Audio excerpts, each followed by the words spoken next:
अस्सलाम वालेकुम dear students, कैसे हैं आप सब लोग। Welcome to the Base Academy. बच्चों, मैं हूं आपका फ़िज़िक्स इंस्ट्रक्टर अदील अख्तर और आज हम फर्स्ट ईयर फ़िज़िक्स के चैप्टर नंबर 9 से सेकंड टॉपिक डिस्कस करने जा रहे हैं, जो कि वेव फ्रंट के बारे में है। आपको पता है कि फ़िज़िकल ऑप्टिक्स का ये चैप्टर है और इसमें हम लाइट की डिफरेंट प्रॉपर्टीज़ के बारे में, लाइट की नेचर के बारे में पढ़ेंगे। तो आज हम पढ़ेंगे एक बड़ा ही इंपॉर्टेंट, एक बेसिक कॉन्सेप्ट के वेव फ्रंट क्या होता है। बज़ाहिर आपको पता है कि फ़िज़िक्स में अगर बात डेफिनेशंस की जाए तो डेफिनेशंस बहुत सिंपल होती हैं, उनको याद करना बहुत आसान होता है, लेकिन असल बात है अंडरस्टैंडिंग, कॉन्सेप्ट लेना। तो हम इंशाल्लाह सिर्फ डेफिनेशन को नहीं रटेंगे बल्कि कॉन्सेप्ट को समझने की कोशिश करेंगे। स्टार्ट करते हैं जी हम डेफिनेशन से। वेव फ्रंट उस सरफेस को बोलते हैं on which all the points, जिसके ऊपर तमाम पॉइंट्स का जो फेज ऑफ वाइब्रेशन है या स्टेट ऑफ वाइब्रेशन है वो सेम होता है। अब जैसे कि मैंने कहा कि डेफिनेशन को देख के तो लगता है कि इसको याद करना बहुत आसान है, बहुत सिंपल है, लेकिन असल चीज़ है आइडिया को समझना और कॉन्सेप्ट को अंडरस्टैंड करना। सो कॉन्सेप्ट को अंडरस्टैंड करने के लिए मैंने आपके सामने यहाँ पर 1, 2, 3 मैंने 3 ट्रांसवर्स वेव्स आपके सामने बनाई हैं। आपको पता है कि ट्रांसवर्स वेव में ये जो पीक्स होती हैं इनको क्रस्ट बोलते हैं और ये जो वैलीज होती हैं, ये जो ढलवान आपको नज़र आ रही है, इसको ट्रफ बोलते हैं। ठीक है जी, क्रस्ट एंड ट्रफ। अब मैंने क्या किया, इन तीनों वेव्स के क्रस्ट को मिलाने के लिए एक लाइन यहां पर ड्रॉ की। ठीक है, अब देखें इस लाइन के ऊपर इसका भी क्रस्ट आ रहा है, इसका भी क्रस्ट आ रहा है, इसका भी क्रस्ट आ रहा है। इसका मतलब है कि इस लाइन के ऊपर 3 की बजाय अगर मैं 3000 वेव्स भी इस तरह से बना दूं कि सबके क्रस्ट इसके ऊपर होंगे, तो ये लाइन क्या कहलाएगी? ये लाइन कहलाएगी वेव फ्रंट, क्योंकि इसके ऊपर जो स्टेट ऑफ वाइब्रेशन है, यानी कि इस वेव के पार्टिकल्स वो भी अपनी मीन पोजीशन से मैक्सिमम डिस्प्लेसमेंट पे हैं, इस वेव के पार्टिकल्स भी अपनी मीन पोजीशन से मैक्सिमम डिस्प्लेसमेंट पे हैं और इस वेव के पार्टिकल्स भी अपनी मीन पोजीशन से मैक्सिमम डिस्प्लेसमेंट पे हैं। तो हम कह सकते हैं कि तीनों वेव्स के क्रस्ट को मिलाने वाली ये जो लाइन है, इस लाइन को वेव फ्रंट कहेंगे, क्योंकि इस लाइन के ऊपर तीनों वेव्स के ये वाले पॉइंट्स, इनका स्टेट ऑफ वाइब्रेशन या फेज ऑफ वाइब्रेशन जो है वो सेम है।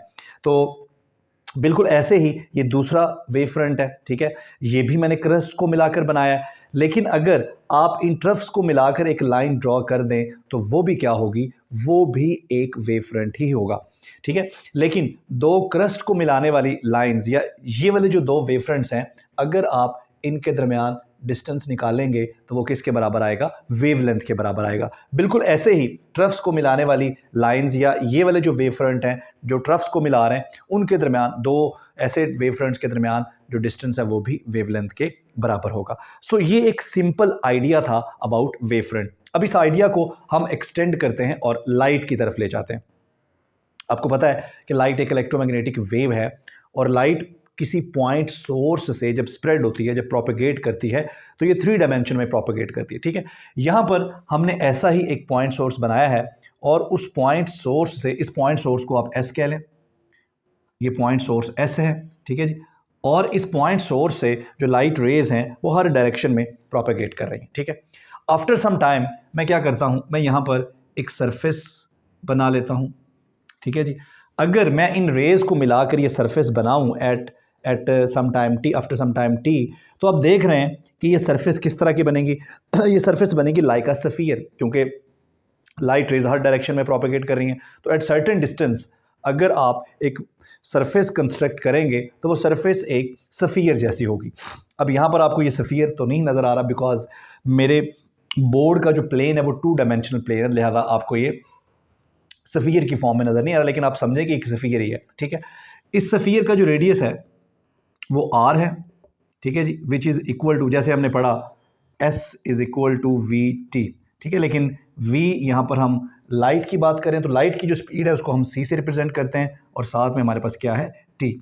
ये जो सफ़ियर हमारा बना है, ये जो सफेरिकल सरफेस हमारी बनी है, इस सफेरिकल सरफेस का सेंटर कहाँ पे है? जहाँ पे वो हमारा पॉइंट सोर्स है एस और इसका रेडियस क्या है? R, which is equal to c t. अब देखें यहाँ पर आप डिफरेंट पॉइंट्स बना लें। ठीक है जी, इन सारे पॉइंट्स का जो डिस्टेंस है सेंटर से वो क्या है? सेम है।